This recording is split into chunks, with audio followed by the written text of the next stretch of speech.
Buen día, buenas tardes o buenas noches, dependiendo del horario en el que estén viendo este teórico. Me vuelvo a presentar por segunda vez, mi nombre es Castro Sereno Augusto y ya ha hablado la doctora Nadia Son sobre farmacología clínica, ahora me tocará hablar a mí sobre el concepto de efectos adversos, los tipos y demás, y más adelante hablará la doctora Malena Brescia sobre interacciones. Repasando un poco los contenidos que nos tocan en este teórico, ya han visto farmacología clínica, ahora le haremos más hincapié al concepto de efectos adversos. ¿Qué vamos a hablar de efectos adversos?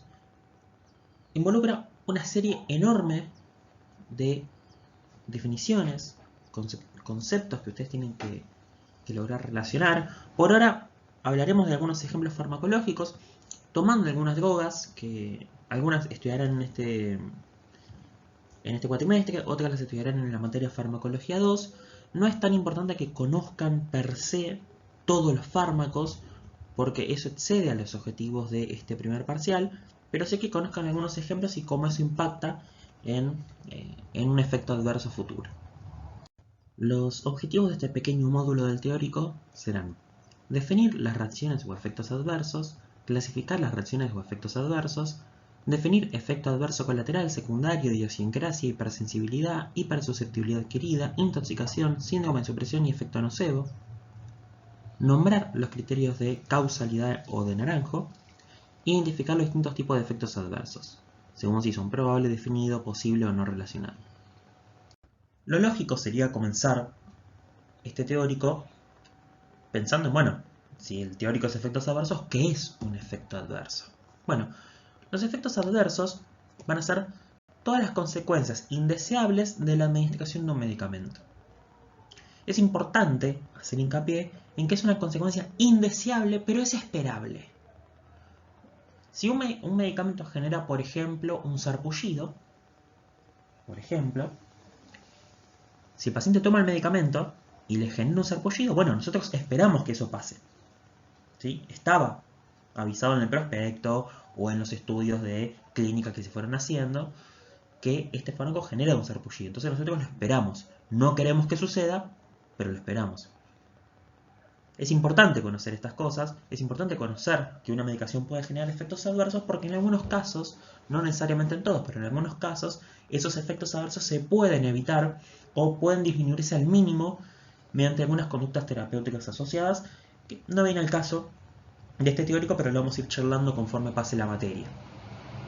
Por lo tanto, es importante entender que los efectos adversos van a ser indeseables, no queremos que sucedan, pero son esperables. Algunos libros hacen una disquiescencia entre lo que es efecto adverso y reacción adversa. No tiene demasiado sentido, porque la realidad es que lo que dicen los libros es que los efectos adversos hacen énfasis en lo que es el efecto del fármaco y la reacción adversa en la respuesta del paciente. Para una mejor comprensión más simplificada, vamos a entender como que efecto adverso es lo mismo que reacción adversa y listo. Dado que si no se complejizan términos, cuando hacen referencia, realmente hacen referencia a lo mismo. Por lo tanto, efecto adverso es lo mismo que reacción adversa. Cuando uno estudia los efectos adversos, hay algunos aspectos que debemos tener en cuenta. Los efectos adversos pueden entenderse según su frecuencia, es decir, cada cuánto aparecen, qué aumenta la probabilidad de que aparezca un efecto adverso, ya sea porque el fármaco se administra solo, pero hay una condición del paciente, porque se administran muchos fármacos, eso ahora lo vamos a comentar más en detalle, pero según su frecuencia es importante, según su severidad, no es lo mismo un fármaco que genera un sarpullido, un rash intrascendente, a un fármaco que pueda generar una insuficiencia renal. Entonces ahí también hay que sopesar esas cosas. También cuál es la relación causal, es decir, si el efecto adverso pertenece a ese fármaco o es solamente una respuesta del paciente. Y eso ahora lo vamos a comentar más en detalle. Cómo podemos asociar que esa medicación particularmente le dio ese efecto adverso que refiere la persona. Y cuáles son los mecanismos que provocan los distintos efectos adversos. Vamos a ver que hay muchos efectos adversos y cada uno tiene su propio mecanismo. Comentemos ahora el primer ítem que involucra a los aspectos a tener en cuenta de efectos adversos, que va a ser la frecuencia. En general son pocas los distintos principios activos o drogas que generan efectos adversos con relativa frecuencia, con una frecuencia alta. El primero que tal vez a uno se le pueda venir a la cabeza son los fármacos que se utilizan para el cáncer, los antineoplásicos, que sí, es cierto, tienen una alta tasa de efectos adversos, que pueden ir desde efectos adversos leves como vómitos o efectos adversos que ya son un poco más graves, como por ejemplo una depresión de lo que son los precursores hematopoyéticos a nivel de lo que es la médula ósea. Pero en líneas generales, la mayoría de los medicamentos tienen una tasa aproximada, global, de reacciones adversas que no supera el 4%. Eso es como una generalidad como para decir a todos los fármacos. De todas formas, esto va a variar dependiendo de si el paciente toma un fármaco en particular o toma varios. Y acá entramos en un concepto importante. Un paciente que tome muchos fármacos, por ejemplo, fármacos que no interactúan entre sí, como puede ser, por ejemplo, alguna medicación que es para la presión arterial, otra medicación que es para el colesterol, por ejemplo, no importa mucho qué fármacos son, pero imagínense que un paciente que toma 5 fármacos y que ninguno interacciona entre sí. ¿Sí? En este caso entramos en un concepto de suma de probabilidades, donde estas drogas pueden llegar a producir efectos adversos idealmente, pero que no interaccionen entre sí. La posibilidad de generar el porcentaje de probabilidad de generar un efecto adverso va a ser la suma de las probabilidades individuales de cada uno de los fármacos. Es decir, si el paciente tomaba 5 fármacos y el fármaco 1 tiene un 2% de probabilidad de generar efectos adversos, el fármaco 2 de 3, el fármaco 3 tiene un 5%, el cuarto fármaco tiene una probabilidad del 10% y el quinto fármaco una probabilidad del 7%, bueno, se suman esas probabilidades.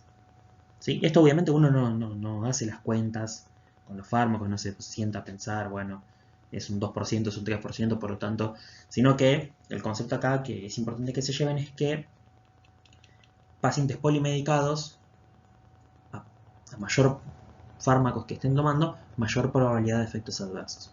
Después, esto es asumiendo que los fármacos no interactúan entre sí.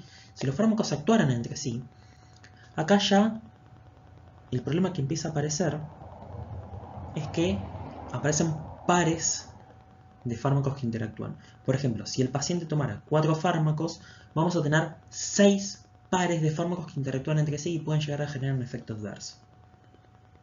¿Sí?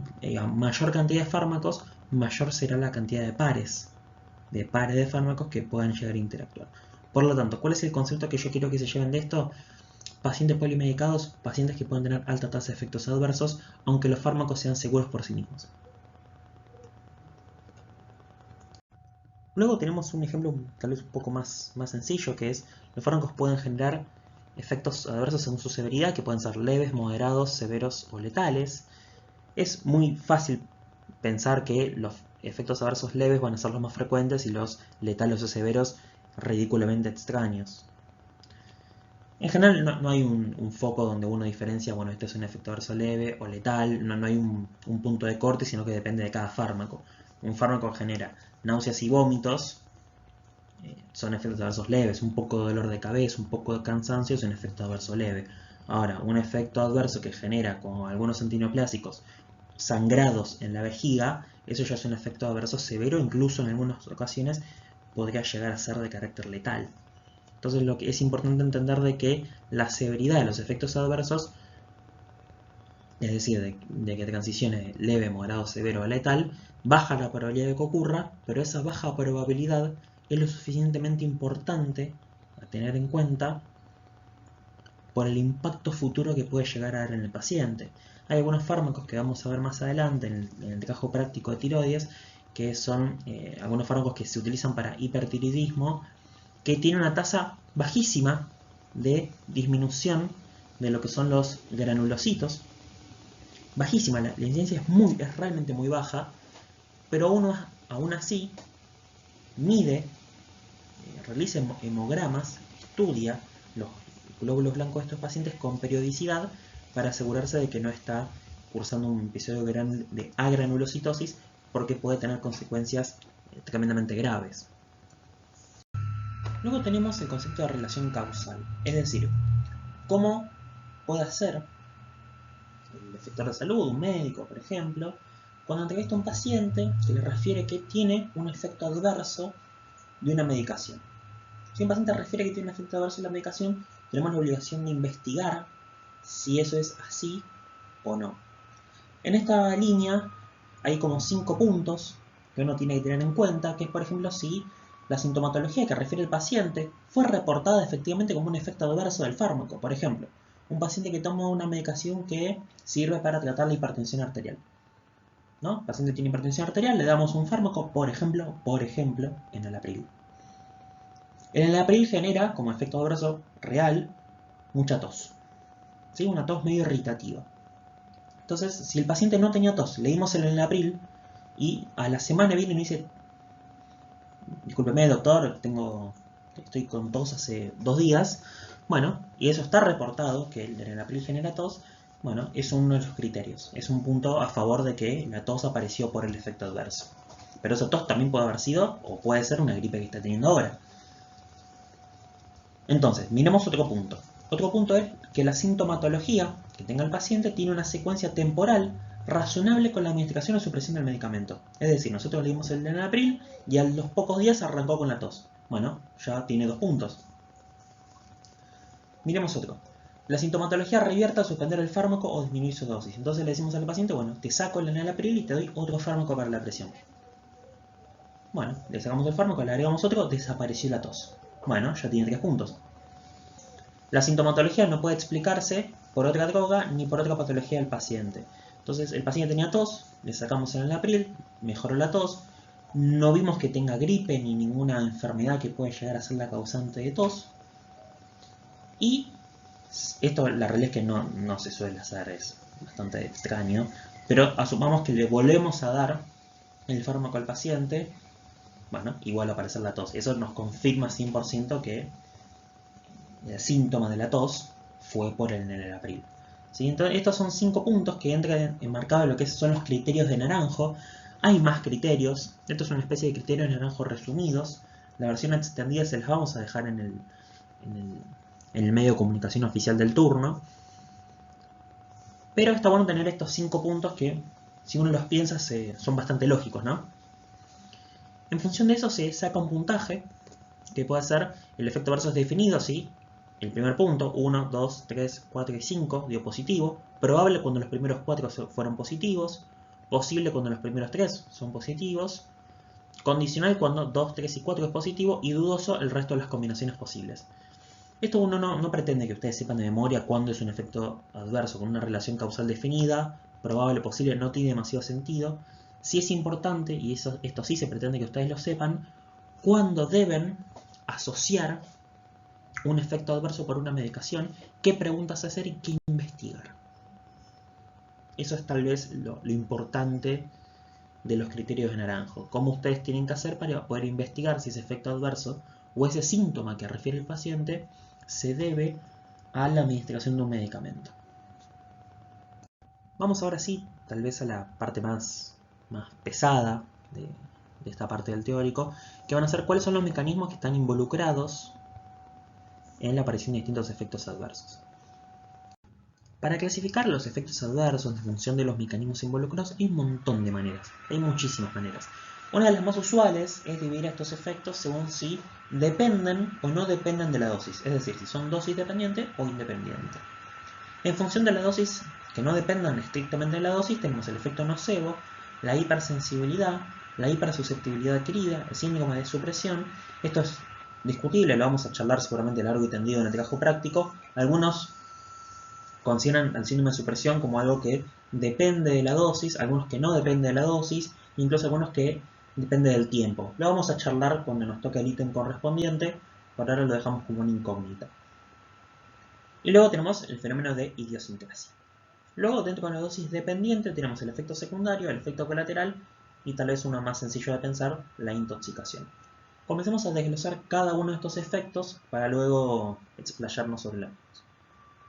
Empecemos con la primera parte de lo que son reacciones adversas. Vamos con el efecto nocebo. El efecto nocebo es la aparición de un efecto adverso por una preconcepción del paciente. En general, ustedes saben que tal vez reconocen o les suena el placebo, ¿no? El placebo es una forma que es un preparado que se usa para los ensayos clínicos, ¿no? Para comparar algo que no debería hacer nada versus una medicación que se le está administrando en un ensayo clínico. Ahora, el efecto nocebo aparece cuando el paciente cree que lo que va a estar tomando le va a hacer mal, cuando tal vez estaba tomando un placebo.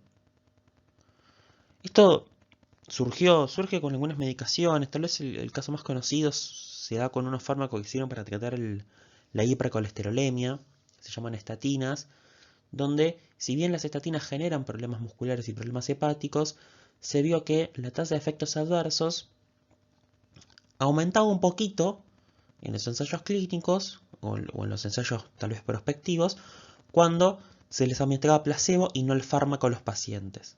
Entonces se terminaba viendo como una incidencia de efectos adversos en pacientes que no estaban tomando la medicación, pero como tenían esa preconcepción aparecieron los efectos adversos. Es un detalle, el efecto nocivo no es algo que aparezca muy frecuentemente, pero bueno, se ha descrito. Luego tenemos la idiosincrasia. La idiosincrasia tal vez es un poco más interesante, donde vamos a tener que son reacciones adversas de baja frecuencia, o sea, son extremadamente raras, de mecanismo desconocido, esto es fundamental, dosis independiente y no atribuible a la hipersensibilidad. Es decir, son efectos adversos raros, no pasan muy frecuentemente y son de mecanismos desconocidos. Ha pasado que muchos efectos adversos idiosincráticos, conforme fue pasando el tiempo, se conoció después su mecanismo. Por lo tanto, dejó de ser un efecto adverso idiosincrático. Pasó a ser lo que le corresponde, el efecto colateral, secundario, lo que fuera. Pero pasó a ser un efecto adverso no idiosincrático, en principio. Y, por lo tanto, también dosis dependiente, porque ya se conoce cuál es el mecanismo y se sabe si depende o no de la dosis. Y no es atribuible a la hipersensibilidad, que la vamos a hablar un poco más adelante. Entonces es importante entender que estos mecanismos no dependen de la dosis y el mecanismo de acción no se conoce. ¿Sí? El mecanismo por el cual suceden no se conoce. Ahora en la siguiente diapositiva vamos a ver un ejemplo de algo que hasta un determinado momento era idiosincrático y hoy en día ya se conoce su mecanismo. Pero para que tengan una idea. Este ejemplo tal vez sea un poco complejo de entender, por lo que voy a ir un poco despacio. Nosotros tenemos el glutatión en lo que es, por ejemplo, el eritrocito, ¿no? La membrana tiene glutatión y ese glutatión, ¿sí? En este caso acá, el glutatión, el glóbulo rojo, el glutatión ante una agresión oxidativa, que puede ser acá el peróxido de hidrógeno o lo que fuera, el glutatión lo que va a hacer con estos agentes oxidativos que generan agresión oxidativa, va a unirse a esos agentes y oxidarse. Bien, esa oxidación va a llegar un momento en el que, si la agresión oxidativa es demasiado alta, me voy a quedar sin glutatión disponible para que se oxide. Por lo tanto, el glóbulo rojo va a correr peligro. Pero por suerte, tenemos el NADPH. El NADPH lo que va a hacer es reducir el glutatión oxidado para que vuelva a su forma normal y pueda unirse a los agentes que generan agresión oxidativa.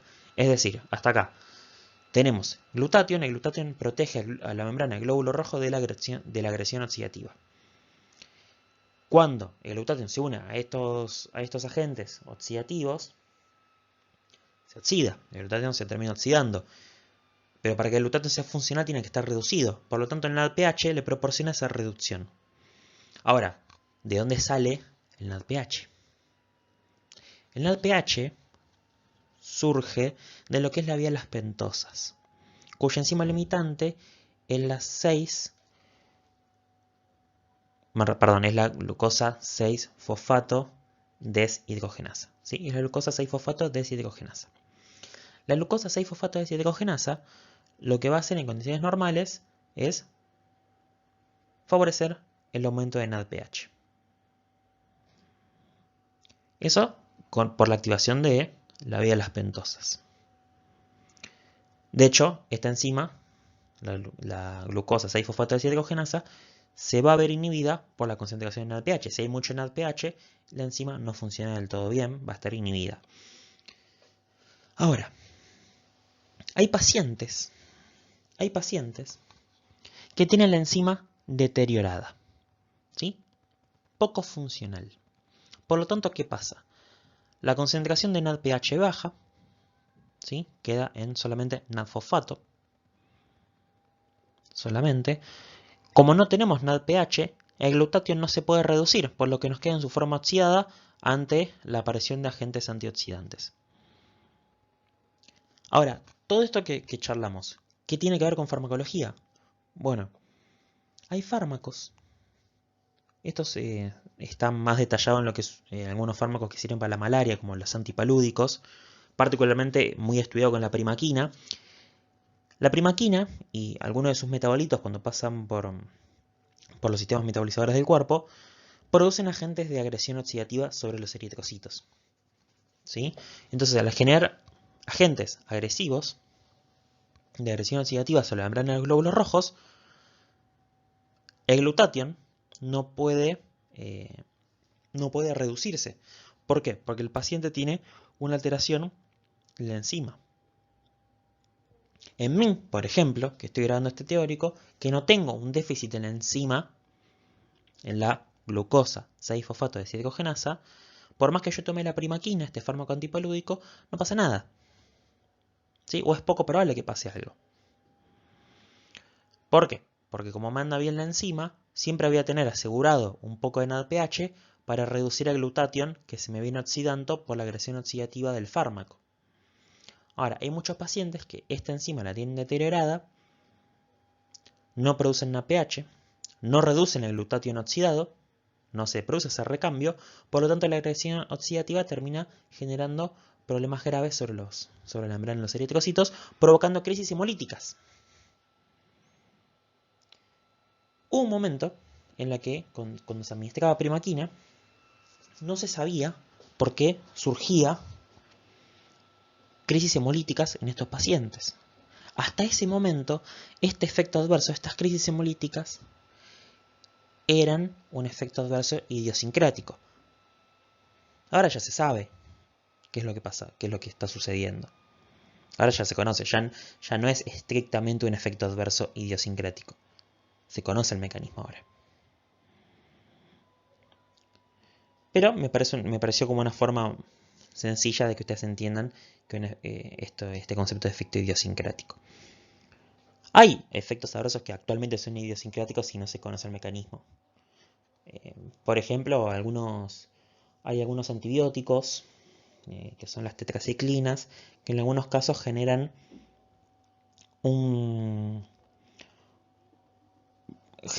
por ejemplo, lo que se conoce como pseudotumor cerebral, una especie de hipertensión endocranial, y no se conoce bien el mecanismo por el cual eso se produce. Se suele decir que es idiopático, no se conoce. Por lo tanto, eso podría llegar a ser un ejemplo actual, hoy día, de un efecto adverso idiosincrático. Luego tenemos uno de los efectos adversos dosis dependiente, que es la intoxicación. Una intoxicación se da cuando el paciente consume dosis superiores a las terapéuticas, es decir, que superan la concentración mínima tóxica. Si bien los efectos siempre pueden aparecer efectos adversos por debajo de la mínima tóxica, es importante entender que la intoxicación ocurre a dosis superiores de las terapéuticas. Cuando ocurre una intoxicación, pueden surgir tres escenarios posibles. El primero es que haya mayor intensidad del efecto terapéutico.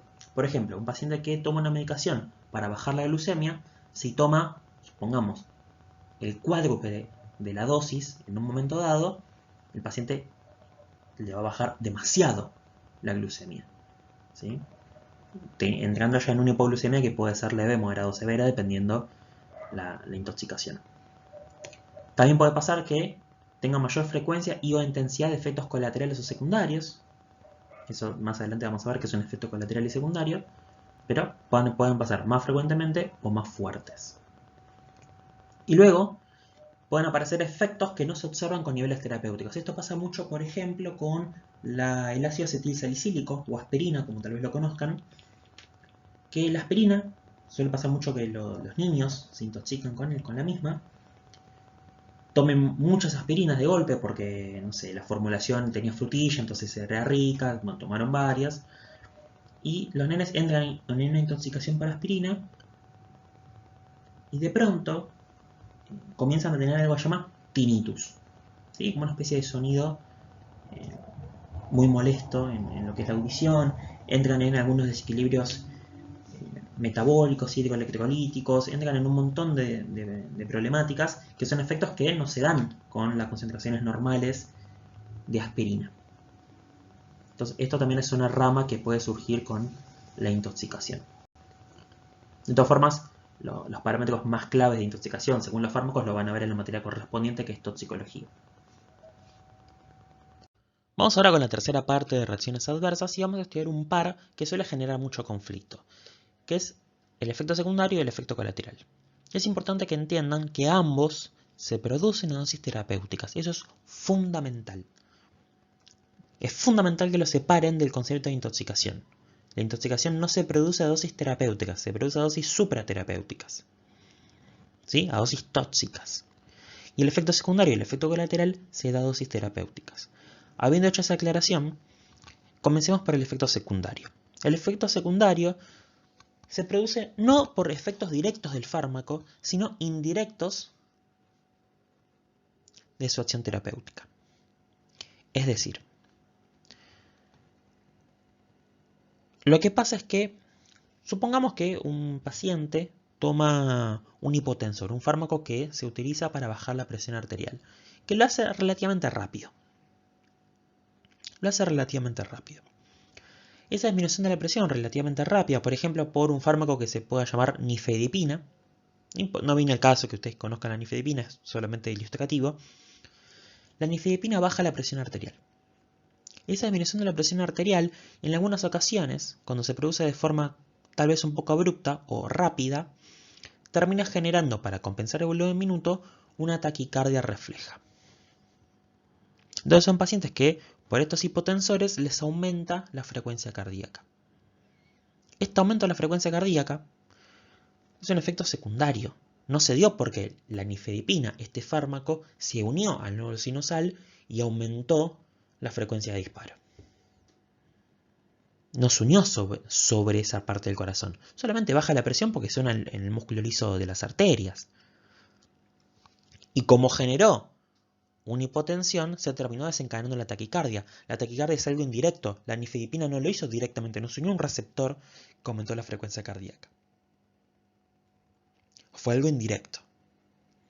Otro ejemplo que se podría utilizar para esto es el síndrome de lisis tumoral.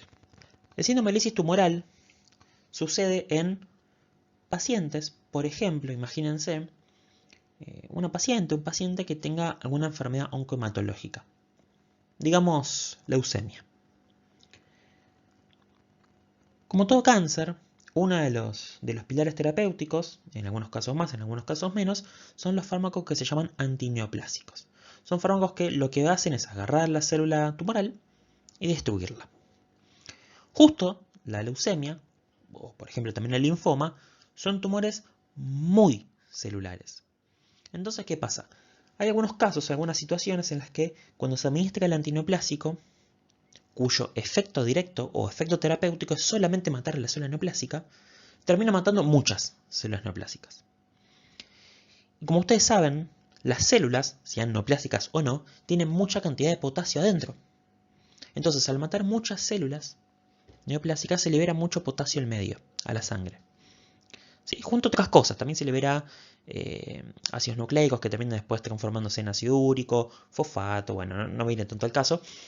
Tal vez con el potasio es más ilustrativo.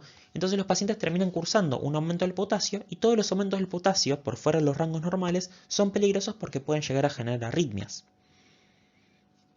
Entonces, este problema no surgió porque el antineoplásico genera un aumento del potasio, sino que este problema surgió porque el antineoplásico mató tantas células y las células liberaron ese potasio que tenían adentro. No fue el antineoplásico per se que se metió dentro de la célula y sacó el potasio hacia afuera. eso no sucedió, fue algo más indirecto, fue consecuencia de destruir las células. Diferenciémoslo ahora con el efecto colateral. El efecto colateral, que también aparece a dosis terapéuticas, en este caso se va a dar por una amplia distribución de un mismo receptor o la acción de una droga a nivel de más de un receptor. A mí siempre me gusta pensarlo el ejemplo con los antialérgicos, con los antihistamínicos. Hay un antihistamínico que se llama difenhidramina, son tal vez los más viejitos, pero que tienen mucho uso hoy en día, se siguen usando bastante. ¿Cómo funcionan? No tienen que saberlo, no tienen que saber per se cómo funciona el antihistamínico, eso no excede demasiado los objetivos de la cursada, es un tema que se ve en farmacología 2, pero es un buen ejemplo de efecto colateral. Los antihistamínicos bloquean un receptor histaminérgico 1, ¿sí? Los receptores H1, histaminérgicos 1. Lo que van a hacer es inhibir la degranulación mastocitaria, es decir, los mastocitos tienen esos receptores, el antihistamínico se une a ese receptor y impide que el mastocito libere el contenido de esos gránulos, por ejemplo, la histamina o la heparina, la serotonina y los otros mediadores inflamatorios que posee. Ahora, hasta acá parece como que, bueno, el efecto terapéutico es inhibir el fenómeno alérgico, pero pasa con la difenhidramina, que tiene la capacidad de traspasar la barrera hematoencefálica. Es decir, puede llegar al cerebro. Como puede llegar al cerebro, puede unirse a receptores H1 que están en el cerebro. Al unirse a los receptores H1 que están en el cerebro, en distintas neuronas o en distintos circuitos neuronales, induce una somnolencia. Los pacientes que toman difenhidramina pueden tener sueño, pueden quedarse dormidos, pueden quedar con cierto grado de somnolencia. Entonces es importante conocer esto. Esto es un efecto colateral, porque no es que hay mastocitos en el cerebro que genera que, como no degranulan la somnolencia, no tiene nada que ver. Se une a receptores H1 en mastocitos y se une a receptores H1 en neuronas del sistema nervioso central. ¿Sí? Así como estos hay otros ejemplos, pero creo que este es el más fácil para que lo puedan entender. Si no, durante la clase se pueden hablar de otros ejemplos. Pasemos ahora con las siguientes reacciones adversas. Espero que se haya entendido. Esto es tal vez el punto más conflictivo de la clase, diferenciar los secundarios de los colaterales. Vamos ahora con la cuarta parte de reacciones adversas, donde vamos a ver conceptos como la hipersusceptibilidad adquirida, que va a ser una reacción excesiva producida por el fármaco en un sujeto en comparación al tratamiento de la mayoría de las personas. Es decir, un paciente que tiene alguna condición previa, por algún motivo, se suele describir pacientes con hipertiroidismo. Los pacientes con hipertiroidismo tienen un upregulation heterólogo de receptores beta-1. Los receptores beta-1 están dentro de lo que es el corazón. Entonces, cuando se dan agonistas beta-adrenérgicos, o sea, fármacos que se unen al receptor beta-1 y aumentan su función, lo van a ver en el TP adrenérgicos correspondiente, pero bueno, como para que tengan una idea, son pacientes que van a estar predisponentes a los efectos que pueda generar un agonista beta-1 sobre el corazón. Al tener esa upregulation de receptores beta-1 en el corazón, son plausibles de tener una reacción excesiva por un fármaco, en este caso un agonista beta. Luego tenemos la hipersensibilidad, que va a ser un conjunto de reacciones adversas que aparecen en pacientes ante una segunda exposición a la droga. ¿Sí? Se produce un fenómeno de sensibilización, o como ustedes lo van a ver bastante en inmuno. Se asocia mucho a manifestaciones sistémicas, como pueden ser shock anafilácticos. Mucho también hay una alta asociación en algunos fármacos en particular, no pasa con todos, ¿no? Donde puede haber un tipo de lupus eritematoso sistémico, así un lupus farmacológico con sus particularidades, ¿no? Luego el paciente que tiene ese tipo de lupus se retira el fármaco y revierte sin ningún tipo de problema. Pero es una suerte de reacción alérgica, pero como toda reacción alérgica se requiere primero una primera exposición. Luego de la primera exposición, si el paciente vuelve a tomar el fármaco, ahí se producirá la reacción de hipersensibilidad. Vamos a ver ahora la última reacción adversa, que va a ser el síndrome de supresión. El síndrome de supresión corresponde a las reacciones adversas producidas ante la suspensión abrupta de un fármaco, generalmente luego de un cierto tiempo de tratamiento. Es importante que aquí hay una variable de tiempo metida en el medio. En esa línea, los síndromes de supresión pueden ser de dos tipos: por exceso de función o por déficit de función. El que más importancia se les suele dar en la cruzada es a los que aparecen por déficit de función en pacientes que están tratados a largo plazo con glucocorticoides. ¿Sí? Básicamente son variantes del cortisol exógenas. Son pacientes que toman cortisol. Imagínenselo como que toma cortisol por vía oral durante mucho tiempo. Ese cortisol termina inhibiendo el eje hipotálamo hipófiso adrenal, y la suprarrenal queda, particularmente la corteza, queda atrofiada.